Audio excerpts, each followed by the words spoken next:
Welcome to the Great Man Within podcast. Every episode is designed to help you discover and live the great man within you. Fellas, I've got some exciting news today that I'm pumped to share with you.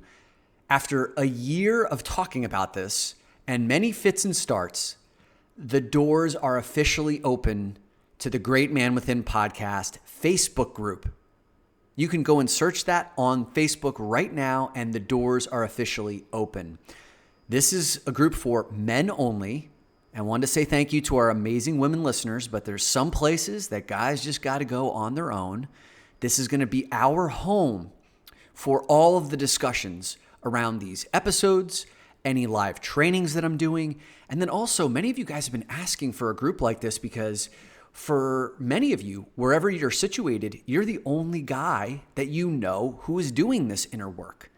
And it's a struggle to find others who can call you forward, who you can have as an accountability buddy. This is going to become our nucleus, our home for doing this inner work together, connecting men around the world who are like-minded. And I've decided that the way to kick this thing off as a gift to the early members is I'm going to be doing a free 6-week training program called Power Up Your Purpose and Productivity. Starting on October the 7th, which is a Wednesday night. Every Wednesday night, we're going to be getting together for 90 minutes on a Zoom call. I'm going to be teaching you my best stuff that businesses pay me tens of thousands of dollars to do webinars for their companies for. I'm going to be giving this stuff away for free so that we can start this community with power, with connecting each of you, with giving you guys wins, opportunities to meet one another and actually interact with each other. So I'm going to be teaching stuff like how to design your morning routine, design your evening routine. We're going to go deep into drift. We're going to talk about sex and porn, right? Because every guy has to have a deeper conversation, better conversations about that. So go to the Great Man Within podcast Facebook group, request permission to join. We're going to be kicking off that training on Wednesday, October the 7th. And at the end of this podcast, I'll remind you again so you can get in there. But this is going to be super awesome, guys. You've heard me talk about how, my mission over the next 10 years is to help 10 million men get on this path of doing inner work. And this is the next iteration of that. So let's form our own community. You get to be in at ground zero so you can brag years down the line when we've got those 10 million men and be like, yeah, I was part of the first 100. I was part of the first 1,000. So let's go do this together. I actually thought that would be a perfect way to introduce that concept as we're talking about today's topic of conversation, which is what happens when you outgrow your friends. One of the key themes that many men experience as they do this inner work journey is as you start to evolve and to elevate and to get more curious, and when you start expanding, when you start living more and more of your time in that great man that resides inside of you, it creates fractures in your existing relationships with other people who aren't moving at that same pace, who don't necessarily have any desire to really shift or change all that much, right? Many people cling to safety and security, and that's not a judgment on them, right? It's just maybe right now they haven't figured out the same things that you have, and they're not ready to go on that journey. Maybe they never will be, and it doesn't, it's not a testimony on their character. It's just that they're in a different life situation than you are, but it can create real pain in your life. So I want to give you a few examples from my own life, and then also a recent example of one of the men in the Great Man Mastermind. So this is one of the 20 men that are doing inner work with me for the next year in a community setting, where he just experienced some of the pain of this evolution of his expansion. So my first experience with this was back in like my late 20s, where many of my closest friends, like guys that I grew up with that I call brothers, we still are in a group chat together in our 40s here. These guys got married, moved out of the city, went home into the suburbs, and started raising their families. And like I said, these were guys I grew up with or went to college with. And I found myself on my own, living in the city, friendless. I'd never experienced that before. For my whole life, I was, part of a group of friends or in a fraternity or in sports. And I found myself like in this transition, and it felt lonely. And I found a group of like socialite New York City people who like to party and go to the Hamptons and, go to the restaurants and the clubs and bars. And it was kind of like my bridge. So I had some sort of social life, and it was, I was thankful to have some sort of community, but I never felt at home. I was always out of my element. I wanted to go deeper, and I felt like there were very few people who wanted to have those deeper conversations. It was kind of like surface level, and all the stuff that you would stereotypically think around socialite behavior. And I was desperately seeking for something deeper and more meaningful. And as I continued on my inner work journey, as I started going to more of these communities where other men were doing their work, well, that's how I started discovering the guys that I'm in a men's group with now. That's how I ended up forging a relationship with Brian, who's a co-host on this show. And then all of a sudden I found myself swimming in a sea of men who are doing inner work, who are playing really big games in their lives, who are like changing the way that business is done, social movements, guys who are leaving a legacy, right? Who are breaking intergenerational patterns in their families, in their businesses and communities. So now that's like the world that I operate in. But I had to go on an expedition to find these guys, because it was truly like a part of myself was dying, right? The old way was dying. And as I was rebirthing, it felt painful. I felt lost. It's just like any hero's journey, right? The hero's journey, the world changes, our hero suffers, loses his footing, doesn't know which way is up, descends into the belly of the beast, learns some lessons, gets stronger, reconstitutes himself, and then comes back in this newer, deeper, more profound version of himself. Now, if you don't know that that's happening, you could just experience it like I was experiencing it as I'm lost. I don't have friends, and it was painful. I wish someone would have pointed out to me that actually this was a profound step on that journey of elevation, of becoming stronger, of reaching that next level of who I am, stepping deeper into that great man within me. So what actually catalyzed and inspired me doing this episode for you was I had a conversation yesterday with one of the men in the Great Man Mastermind who gave me permission to share his story, but I will leave his name out because there's some pretty sensitive information here. So this man shared a story recently where he's a part of a group of about a dozen guys, social club of guys, love to go out drinking, watch sports, have a lot of fun with each other, bust balls. It's kind of like a group of guys to blow off some steam, Like I certainly know those guys. I've got friends like that too. They're a good time. And fantasy football season was rapidly approaching, and he was a part of the fantasy football, pool. And these 12 guys posted their team names in advance of the draft. And it turns out that one of the guys in the group decided to name his team White Lives Matter. So this was all a group of white men, 12 guys, white dudes. And this guy thought it would be funny to name his group White Lives Matter. And the guy in our mastermind said that's not acceptable. And he was the only one who stepped up inside of that group and in the text chain to say, we can't have that. That's racist. That's unacceptable. And no one came to his defense. No one else spoke up about it. And then people jumped down his throat for being too, don't have a stick up your ass. It's just a joke. All of the typical things that guys do when they feel threatened. Don't make a big deal out of it. It's no big deal. Why are you getting your fucking panties in a bunch? All that shit. And he was like, no, not standing for this. If you guys want me to be a part of this group, then change the fucking name. And eventually the name was changed, which was great.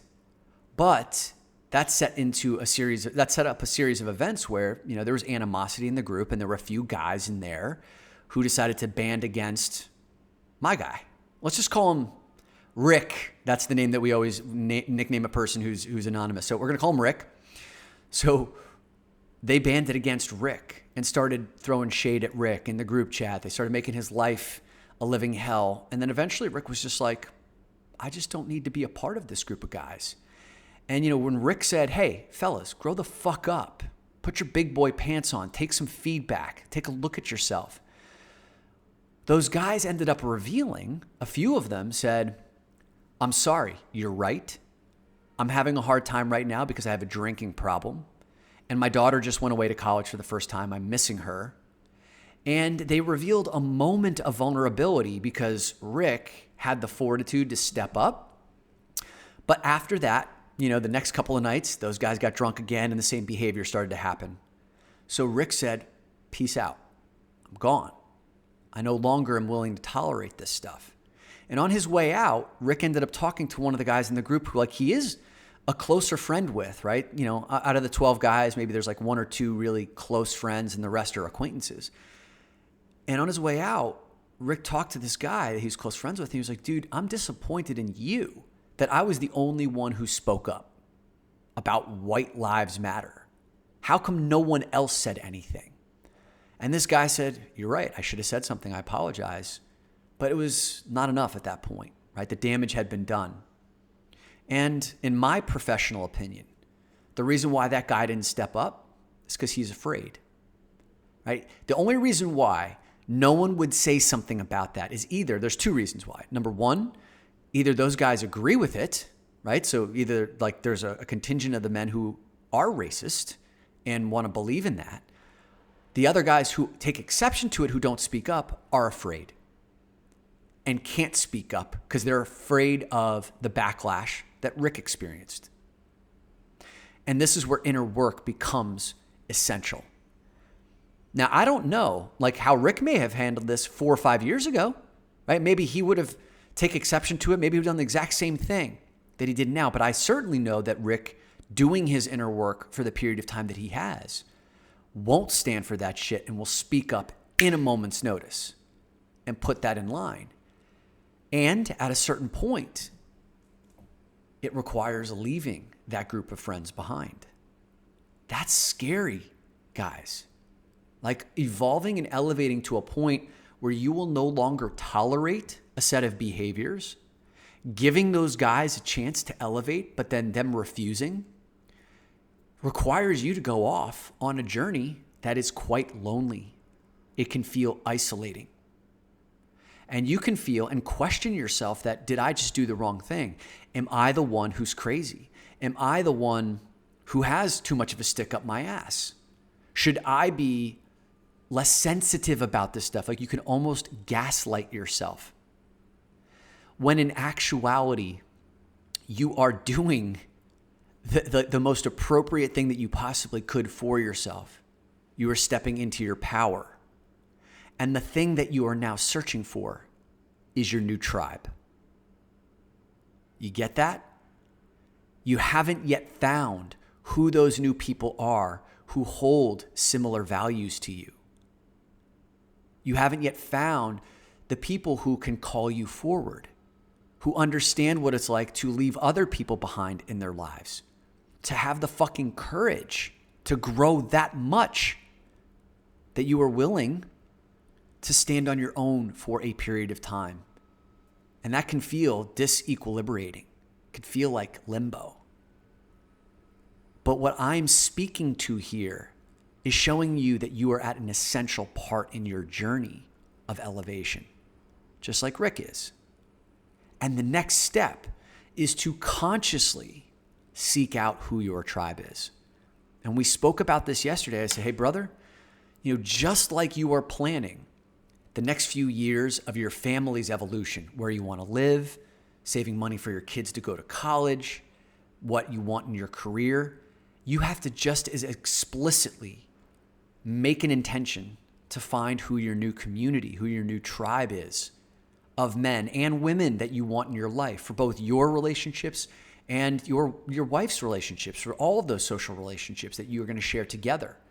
Because it's not going to happen without that intent. It could happen, but it's probably going to take longer if you just kind of happenstance into it. It needs to be a particular focus. But I can assure you, if you look for it, you'll find it. And when you find it, you'll have no idea why you spent so much time like fretting over leaving these other guys behind. And fortunately for Rick, and I believe that one of the reasons why he was able to be so courageous and leave this group behind with such conviction is because he's a part of this great man mastermind, where he has an other example of 20 guys who don't fucking agree on everything, but are respectful, civil, know how to stand in conflict, how to respect one another when we differ, how to debate, how to go to the edges with one another and still maintain dignity and devotion to one another. So for him to have such contrasting experiences gave him I believe a part of it at least, gave him conviction to say, you know what? I'm going to leave this group behind because I can see very clearly what else is possible in my life. Now, you may be sitting here listening to this episode and recognizing that you don't have that experience that Rick has. Like, you don't have maybe that community of other men to even let you know what it feels like to be able to be your full fucking self, 100% self-expressed, not to have to hide yourself, to be 100% who you are and then be fully embraced for that and actually loved and supported for that. And it's hard to know what that feels like if you've never experienced that before, which is why I'm starting this Facebook group, this community that you can come in and be supported with another group of like-minded guys. And you have my commitment that I'm going to be curating this group, not just me, but the other men in this group who are going to be ambassadors of the men who get to come in, of a certain standard of behavior, of inclusion, acceptance, high performance, speaking your truth, and then backing it up, playing a big game in your life. This is the community that we are building. And it's going to start virtually, right? It's going to be in the Facebook group for now, but this is also going to be the future that we are building to do deeper levels of inner work. Right? I have big plans on offering workshops and other masterminds where we can do deeper inner work on a more intimate level together, so you can meet these other guys, forge bonds, find your tribes, potentially even start your own men's groups in your own communities where you can be a leader and have that locally. But it starts here. So I highly encourage you to go search the Great Man Podcast, the Great Man Within Podcast on Facebook. I'll link it in the show notes here too, so that you can be a part of helping us build from the foundation, brick by brick, this community of men. And we're going to be kicking it off, like I said, with a 6-week journey on how to power up your purpose. So think about, like, if you've loved these podcasts, think about the experience of like me guiding you through this 6-week journey, giving you prompts, giving you homework, giving you a chance to go into breakout sessions with other men on these Zoom calls over the course of 6 weeks for fucking free as we build this group together. So head on over to the Facebook group, The Great Man Within Podcast. And again, if you are feeling like you have lost your friends or you're leaving them behind, congratulations. You're elevating to that next level. And the final thing I want to say on that is, do not look down upon the people that you're moving on from. This is not about elevating yourself, pedestaling yourself, looking down on them. That would actually be a digression from where you are. Stepping up and recognizing that, hey, like, these people were my friends. These people I counted on for a period of time in my life. These people brought me to where I am, and I'm going to continue to love them, flaws and all, for where they are, even if I don't always like them in this moment, but to send them love for how they brought you to this point, because that's going to be an essential part of you being able to move forward without holding on to resentment or any anger, right? Because they brought you here too. So remember that. All right, fellas, head over to the Great Man Within podcast on the Facebook group. I will see you there.